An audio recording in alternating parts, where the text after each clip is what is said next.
السلام عليكم حبيباتي ومرحبا بكم في فيديو جديد. كل وحدة فينا راهي تعبانة بصمت وراهي تقول في سرها أنا ما وليتش نقدر، بصح لازم نصبر. هذا هو الوقت اللي تجي فيه الراحة ويجي فيه الهدوء في وسط الزحام. وكل وحدة فينا تشوف كل يوم يفوت وكل لحظة تمر والحياة تمشي بسرعة، بصح لازم نوقفوا شوية ونشحنوا رواحنا بحب وراحة. راكي في بلاصة آمنة، خلي هذه الدقائق القليلة ليك، لنفسك، لقلبك. خليهم يكونوا راحة صغيرة في وسط يوم كبير. نهار كامل والمرأة تجري وتخدم كل طاقتها، مسؤوليات ما تخلاش، وكل مرة تحس قلبها يتعب قبل جسمها، بصح دايما تصبر وتقول غدوة نرتاح. وهذا الغدوة ما يجيش، ومع مرور الوقت تبدأ تحس بالتعب، ماشي فقط في الجسم ولكن في الروح وفي القلب وحتى الضحكة، وتبدأ تنسى كيفاش تكون مرتاحة. نحب نذكركم بشيء مهم، أنت ماشي آلة، أنت إنسانة قبل كل شيء.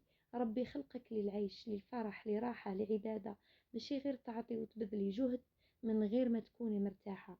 الاهتمام بالنفس ماشي أنانية، هو في الحقيقة عبادة، هو شكر لله على النعم اللي في يدينا. وكبداية لهذا الشكر لازمك تهلاي في روحك.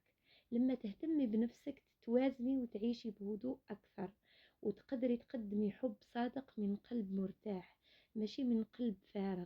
ممكن تكوني ماشي قادرة تبدلي حياتك دفعة واحدة، بصح في كل يوم تقدري تغيري حاجة صغيرة.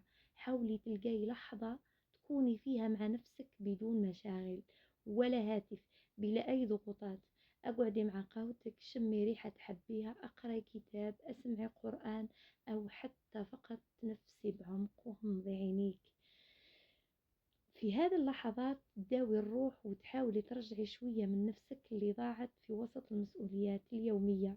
جسمك هو أمانة من عند الله، خلي عندك اهتمامات صغيرة ولكن فعالة. كولي أكل صحي، أشربي ما بزاف، حاولي تحركي جسمك حتى ولو في الدار. كل خطوة صغيرة هي بداية للرجوع لنفسك. صحتك تستاهل كل الاهتمام.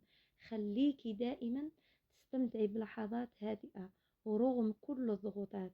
وما تنسيش تكوني سند لروحك. ديري حدود وقولي لا لما تحسي انك ما تقدريش. اهتمي براحتك كيما تهتمي براحة غيرك. وفي وسط هذا كل ذكري انك ماشي وحدك، كلنا نعيشوا تحت ضغط وكلنا نحسوا بالهموم، ولكن الشيء اللي يميزك هو انك قررتي تريحي روحك لحظة، توقفي وتقولي لازم نتهلا في روحي. راحة البال والسكينة في النفس هما أغلى شيء يمكن تملكيه. نفسيتك وصحتك تستاهل، وكل لحظة هادئة هي خطوة نحو التوازن الداخلي. ومن بعد كل هذا الحديث، شفتوا الفرق؟ شوية كلام دافئ ولحظات صغيرة من الهدوء حسينا بها في هذا الفيديو. إن شاء الله تكونوا فهمتوا وش راني قاصدة. وفي الفيديو الجاي راح نحكي على خطوات بسيطة وسهلة باش نجيبوا الهدوء لعالمنا اليومي. راح نتعلموا كيفاش نضيفوا لمسة من السكينة بدون ما نغيروا حياتنا بالكامل.